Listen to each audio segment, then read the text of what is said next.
Bienvenidos a una nueva exploración de temas clave. Hoy ponemos la lupa sobre SQM, el gigante chileno de químicos y minería que acaba de presentar sus números del segundo trimestre de 2025. Y bueno, hay tela para cortar.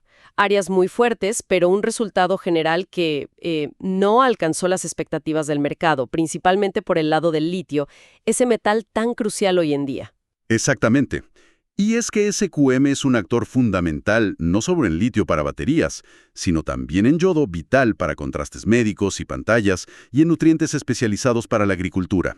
Su desempeño, pues, nos dice mucho sobre estos mercados globales. Totalmente. Nuestra misión hoy es desentrañar esos resultados basándonos exclusivamente en un informe detallado de Goldman Sachs publicado el 20 de agosto de 2025. Queremos entender qué impulsó los éxitos, qué causó las decepciones, por qué sucedieron y, claro, cuál es la perspectiva de los analistas de Goldman Sachs sobre lo que viene para SQM. Así es.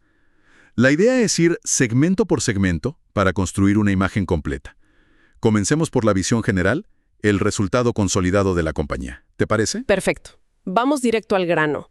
La cifra que concentra las miradas es el EBITDA ajustado. Para quienes no están tan familiarizados, pensemos en el EBITDA como una medida de la rentabilidad operativa de la empresa, antes de intereses, impuestos, depreciaciones y amortizaciones. Bueno, SQM reportó $308 millones para este trimestre. Y aquí viene el contexto clave. Esa cifra representa una caída del 14% comparada con el primer trimestre de 2025. Y una baja más pronunciada, del 25%, si miramos al mismo periodo del año anterior, el segundo trimestre de 2024. O sea, una tendencia a la baja en la comparación. Pero, ¿cómo se compara con lo que, digamos, se esperaba? Ahí está el punto central para el mercado. Según Goldman Sachs, este resultado quedó un 8% por debajo de sus propias estimaciones, lo que en el informe llaman GSE, por Goldman Sachs Estimates, y un 13% por debajo del consenso general del mercado, que se nutre de datos de Visible Alpha Consensus. Claramente, una sorpresa negativa. ¿Y qué explica esta brecha? El informe de Goldman apunta a una causa principal, ¿verdad? Correcto. El análisis de Goldman señala que el principal factor fueron volúmenes de venta más débiles de lo anticipado, sobre todo en el negocio de litio. Indican que esto parece ser una reacción a los precios bajos que predominaban en el mercado spot durante ese periodo. Entiendo. Una estrategia quizás de no vender a cualquier precio. Pero aquí es donde Goldman Sachs introduce un matiz interesante sobre el futuro inmediato. Justamente, aquí es donde el análisis prospectivo entra en juego. La gente de Goldman cree que esta debilidad en los volúmenes de litio podría ser temporal y revertirse ya en el tercer trimestre de 2025. Una reversión tan rápida. Eso suena optimista después de un trimestre por debajo de las expectativas. ¿En qué basan esa proyección? Pues el informe menciona dos elementos clave que sustentan esa visión. Por un lado, observan una recuperación reciente en los precios de litio en el mercado global. Por otro, apuntan a posibles interrupciones en la oferta mundial, mencionando como ejemplo discusiones sobre licencias mineras en China que podrían restringir la producción allí. Combinados, estos factores podrían mejorar el panorama para los volúmenes de SQM. Vale. Entonces ven factores externos que podrían jugar a favor de SQM pronto. ¿Y qué impacto esperaban en la acción de la empresa tras conocerse estos resultados del Q2? Bueno, dada la brecha respecto a las estimaciones, los analistas de Goldman anticipaban una reacción del mercado ligeramente negativa para la acción de SQM. Algo lógico cuando los números, no cumplen con lo proyectado. Muy claro. Ahora, profundicemos en los negocios individuales. El litio es, inevitablemente, el centro de atención y donde se sintió la mayor debilidad. ¿Qué dicen las cifras específicas de ese segmento? A ver, el EBITDA de la división de litio se situó en $130 millones. Esto es una caída considerable, 24% menos que el trimestre anterior y 40% menos que el mismo trimestre del año pasado. Además, quedó un 5% por debajo de lo que los propios analistas de Goldman habían estimado. Y el análisis de Goldman profundiza en el porqué de esa caída, más allá del volumen general. Sí, el principal factor, como decíamos, fue el menor volumen de ventas. Se vendieron 53,000 toneladas métricas KT, como se abrevia en la industria, por kilotoneladas. Aunque esto fue un 4% más que el año anterior, representó un 1% menos que el trimestre previo y, lo más relevante para las expectativas, fue un 12% inferior a lo que Goldman Sachs esperaba vender. Uf, un 12% menos de volumen de lo proyectado es significativo. ¿El informe da alguna pista sobre por qué esa desviación tan grande? Ofrece una explicación interesante. Sugiere que algunos contratos de venta llegaron a cláusulas de precio mínimo. Al activarse esos pisos, parece que algunas ventas previstas simplemente se cancelaron. O sea, por debajo de cierto umbral, las operaciones no se concretaron. Ah, eso es un detalle crucial. No es solo vender menos, sino que hubo cancelaciones activas por precios.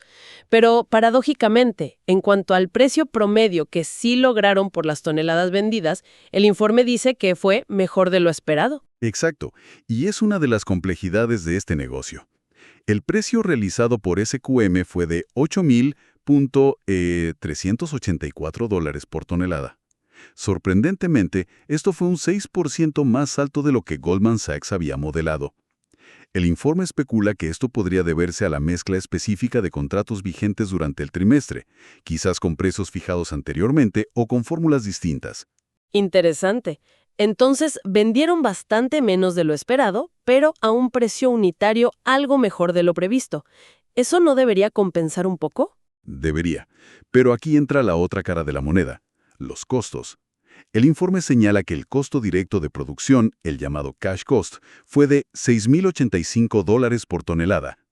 Esto fue un 5% más alto de lo que Goldman Sachs había estimado. Así que el beneficio del mejor precio se vio, digamos, erosionado por mayores costos. Entendido. Menos volumen, precio unitario un poco mejor, pero costos más altos. La suma de esos factores llevó a un EBITDA de litio por debajo de las expectativas. Un panorama complejo en Chile. Precisamente. Sin embargo, el informe equilibra esto con noticias muy positivas sobre el proyecto de litio Mount Holland en Australia, donde SQM tiene una participación importante. Es un joint venture, ¿no? Cierto. Australia es la otra gran apuesta de SQM en litio. ¿Qué novedades trae el informe de Goldman sobre Mount Holland? Noticias muy relevantes. Primero, se completó la construcción de la planta de refinería de hidróxido de litio, y lo más importante, la primera producción comercial se logró en julio. Además, señalan que esta primera producción cumplió con las especificaciones de calidad y se mantuvo dentro de los costos esperados. Es un hito operativo clave. Vaya. Eso sí que es un contrapunto importante frente a la debilidad trimestral en el Salar de Atacama. Marca el inicio de una nueva fuente de producción significativa. ¿Qué sigue ahora allí? Ahora comienza la fase de ramp-up, que es el proceso de aumentar gradualmente la producción hasta alcanzar la capacidad de diseño de la planta. El informe indica que SQM espera que este periodo dure unos 18 meses. El objetivo es llegar a la capacidad total de 50,000 toneladas anuales de hidróxido de litio para fines de 2026. ¿Y este arranque exitoso cambió las proyecciones de producción para lo que queda de 2025? Sí. El informe menciona que, a raíz de este buen comienzo, SQM actualizó su guía de producción para Mount Holland. Ahora esperan producir el equivalente a 20,000 toneladas de carbonato de litio, lo que se conoce como KETLCE, Lithium Carbonate Equivalent, una medida estándar en la industria para comparar distintos productos de litio durante la segunda mitad de 2025. Esto es más de lo que se esperaba inicialmente para este periodo. Excelentes noticias desde Australia entonces. Un proyecto clave que empieza a dar frutos y podría compensar parte de la volatilidad en Chile. Ahora, cambiemos de tercio. El informe de Goldman destaca otro segmento que tuvo un desempeño muy diferente: el yodo. Sí, el yodo fue, según el análisis de Goldman, el negocio estrella de SQM en este trimestre. El EBITDA de esta división alcanzó los $160 millones. Esto representa un aumento del 3% respecto al trimestre anterior y un 1% más que el año pasado. Y muy importante, estuvo prácticamente en línea con las estimaciones de Goldman Sachs. Un desempeño, la verdad, muy sólido y estable. Una estabilidad notable en contraste con el litio. ¿Qué factores impulsaron este buen resultado en el yodo, según Goldman? El informe lo atribuye a dos factores principales.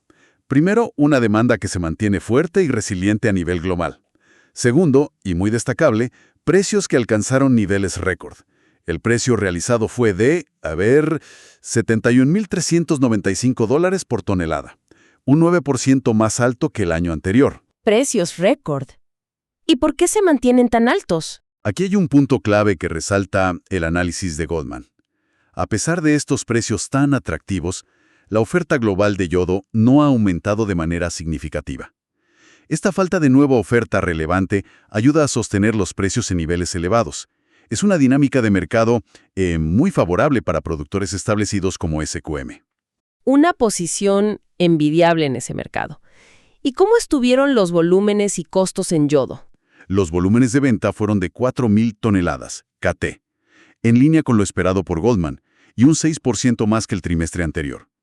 El precio realizado fue incluso ligeramente mejor de lo anticipado por Goldman, plus 1%, aunque esto se vio compensado por costos también un poco más altos de lo estimado, plus 2%. En el balance final, el resultado fue muy bueno y cumplió las proyecciones. Con esta fortaleza, ¿qué espera la gerencia de SQM para el negocio del yodo en el futuro próximo, según lo recogido por Goldman? Pues, la visión de la gerencia, citada en el análisis, sigue siendo optimista respecto a los precios. Esperan que continúen su tendencia al alza, precisamente por la falta de nueva oferta significativa entrando al mercado. En cuanto a volúmenes, reafirmaron la guía de ventas para todo el año 2025, que se mantendría similar a la del año anterior. ¿Y existe potencial para aumentar la producción propia de yodo de SQM más adelante? Sí, el informe menciona una posibilidad a mediano plazo. Indica que se podría esperar una mayor producción de yodo una vez que esté operativo el proyecto del acueducto de agua de mar que está construyendo SQM. Esto se proyecta hacia la segunda mitad de 2026 y podría, permitirles aumentar su capacidad productiva. La volatilidad del litio. Ahora veamos los otros segmentos. Nutrientes de plantas de especialidad, SPN, y potasio. ¿Cómo les fue a ellos? Aquí las noticias, no fueron tan positivas, según el reporte de Goldman. El EBITDA combinado de estos otros segmentos, SPN y potasio, fue de $67 millones. Esta cifra quedó un 18% por debajo de lo que Goldman Sachs había estimado. ¿La debilidad vino de ambos negocios o uno arrastró al otro? El informe indica que la decepción vino de ambos lados. Por una parte, el EBITDA de los nutrientes de plantas de especialidad, SPN, estuvo un 11% por debajo de la estimación de Goldman. Por otra parte, el negocio de potasio tuvo un desempeño aún más débil, con un EBITDA de solo $7 millones, muy lejos de los 15 millones que esperaba Goldman Sachs. Una diferencia importante, sobre todo en potasio. ¿Cuál fue la razón principal de este desempeño inferior al esperado? El análisis de Goldman lo atribuye a una combinación de factores, una mezcla de ventas menos favorable y precios más débiles de lo anticipado. Pero sobre todo, destaca una caída muy significativa en los volúmenes de venta de potasio. Bajaron un 26% respecto al trimestre anterior y un drástico 55% en comparación con el mismo trimestre del año pasado. Una caída de más de la mitad en los volúmenes de potasio año a año es impactante. ¿Qué perspectiva tiene la gerencia para estos segmentos, SPN y potasio, en lo que resta de 2025, según el informe? Según lo reportado por Goldman, la gerencia de SQM espera que los precios tanto de SPN como de potasio se mantengan relativamente estables durante el resto del año. No anticipan grandes cambios en ese frente para los próximos trimestres. Australiano Emt Holland arrancando con fuerza, un negocio de yodo muy sólido y rentable, y los segmentos de SPN y potasio enfrentando dificultades. Con toda esta información sobre la mesa, ¿cuál es la conclusión de los analistas de Goldman Sachs sobre SQM? ¿Cambia su recomendación de inversión? A pesar de que los resultados del trimestre estuvieron por debajo de sus propias expectativas, Goldman Sachs decide mantener su recomendación de comprar, buy, para las acciones de SQM. Interesante que mantengan el comprar tras un trimestre, fallido. ¿A qué precio objetivo apuntan? Establecen un precio objetivo a 12 meses de $45 por acción, ADR. Un dato curioso que resalta el informe es que fue publicado el 20 de agosto de 2025, y en ese preciso momento la acción de SQM cotizaba prácticamente a ese nivel, en $45.5. Así que veían un potencial de retorno limitado en el corto plazo desde ese punto, pero mantenían la recomendación positiva a largo plazo. El informe detalla cómo llegaron a esa valoración de $45. A veces esas metodologías son un poco caja negra. Sí, lo explican brevemente. Indican que usan una metodología combinada. El 50% del valor viene de un modelo de flujo de caja descontado, conocido como DCF por sus siglas en inglés, Discounted Cash Flow. Otro 25% se basa en aplicar un múltiplo al valor de la empresa sobre su EBITDA estimado para 2025. Usan un múltiplo de 10 veces, y el 25% restante usa el mismo múltiplo de 10 veces, pero aplicado al EBITDA que estiman para 2026. Ok, una mezcla de mirar flujos futuros y comparables de mercado. ¿Y qué supuestos clave usan en ese modelo de flujo de caja descontado, DCF?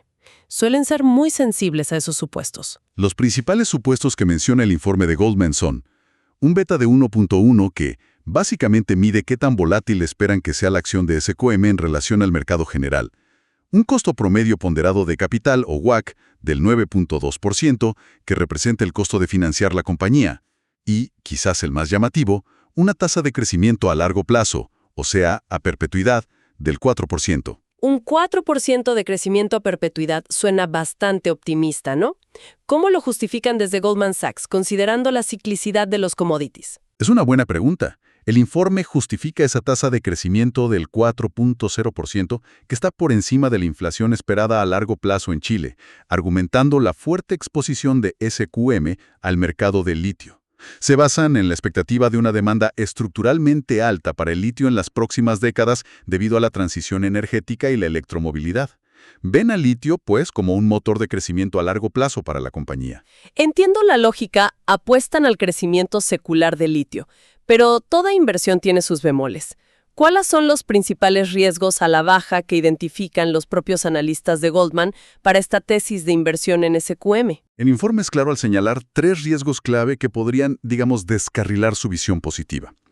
Primero, un deterioro mayor o más prolongado de los precios del litio. Si los precios caen más o se mantienen bajos por más tiempo de lo esperado, las ganancias de SQM se verían directamente afectadas. Segundo, un ramp-up o puesta en marcha de los nuevos proyectos de litio como MT Holland más lento de lo previsto. Si estos proyectos tardan más en alcanzar su capacidad plena o tienen problemas operativos, la producción y las ganancias futuras serían menores a las proyectadas. Y tercero, un ritmo de adopción de vehículos eléctricos EV a nivel mundial más lento de lo anticipado. Si la demanda de EVs no crece al ritmo esperado, el mercado de litio podría entrar en un periodo de sobreoferta más pronunciado, presionando los precios a la baja de forma estructural. Clarísimos. Los 3 riesgos giran fundamentalmente en torno al mercado del litio, sus precios, la ejecución de los proyectos para aumentar la oferta y la velocidad de crecimiento de la demanda final. Todo muy interconectado. Exacto. Son las variables críticas que hay que monitorear de cerca al analizar SQM y el sector en general. Perfecto. Hagamos entonces una recapitulación rápida de los puntos clave de este análisis, basado en el informe de Goldman Sachs. SQM reportó resultados para el segundo trimestre de 2025 que, en general, quedaron por debajo de las expectativas del mercado. La principal razón fue un volumen de ventas de litio más bajo de lo esperado, aparentemente por una decisión de no vender a precios considerados muy bajos, aunque irónicamente, el precio promedio obtenido fue algo mejor de lo previsto. Los costos, sin embargo, fueron más altos. Mientras tanto, el negocio del yodo continuó mostrando una fortaleza impresionante, con demanda resiliente y precios récord, beneficiado por una oferta global que no crece al mismo ritmo. Por otro lado, los segmentos de nutrientes especiales, SPN, y potasio tuvieron un trimestre débil, con caídas significativas en volumen para el potasio. Y una noticia muy positiva y estratégica fue la finalización de la construcción y el exitoso inicio de producción en la refinería de litio de Mount Holland en Australia. Y a pesar del tropiezo trimestral general, la visión final de Goldman Sachs es mantener la recomendación de comprar para la acción apoyada en las perspectivas a largo plazo del litio y la fortaleza del yodo, aunque estableciendo un precio objetivo cercano al nivel de cotización de ese momento. Correcto. Subrayan que, si bien mantienen la visión positiva, los riesgos son claros y están muy ligados a la volatilidad inherente del mercado del litio, a la capacidad de SQM de ejecutar exitosamente sus grandes proyectos de expansión como MT Holland y al ritmo real de la transición hacia la electromovilidad global.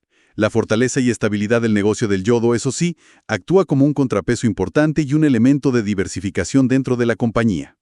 Sin duda, este tipo de análisis detallado, aunque basado en la visión de un tercero como Goldman Sachs, nos ofrece una ventana muy valiosa para entender los complejos desafíos y las enormes oportunidades que enfrenta una empresa como SQM, una compañía que está en el corazón de la cadena de suministro de materiales críticos, no solo para tecnologías emergentes como las baterías de vehículos eléctricos, sino también para aplicaciones médicas, pantallas y agricultura, que son fundamentales hoy. Exacto. Permite apreciar la complejidad de navegar los mercados globales de commodities. Es un juego constante de equilibrio entre precios volátiles, gestión de volúmenes de venta, control de costos de producción y la ejecución exitosa de proyectos de inversión multimillonarios. Todo esto interactúa para definir, el rumbo y el valor de la compañía. Muy bien dicho. Y para cerrar, como siempre, queremos dejar una reflexión final que vaya un poco más allá de las cifras y proyecciones del informe. Este análisis de Goldman se centra lógicamente en factores económicos y de mercado que son medibles y modelables: precios, costos, demanda de EVs. Pero ¿qué hay de aquellos factores más difíciles de cuantificar? Los llamados cisnes negros o las dinámicas geopolíticas. Valdría la pena reflexionar sobre cómo podrían impactar eventos geopolíticos específicos e inesperados en las regiones productoras clave como Chile o Australia, o incluso en los países consumidores. O por otro lado, ¿qué pasaría si surgieran avances tecnológicos disruptivos en el almacenamiento de energía? Imaginemos baterías mucho más eficientes que requieran significativamente menos litio, o incluso que utilicen materiales completamente diferentes. ¿Cómo podrían esos eventos imprevistos, fuera del radar del análisis financiero estándar, alterar drásticamente las proyecciones a largo plazo y la estrategia de una empresa como SQM? Es una invitación a pensar, en las incertidumbres estructurales que siempre subyacen en estos mercados tan dinámicos.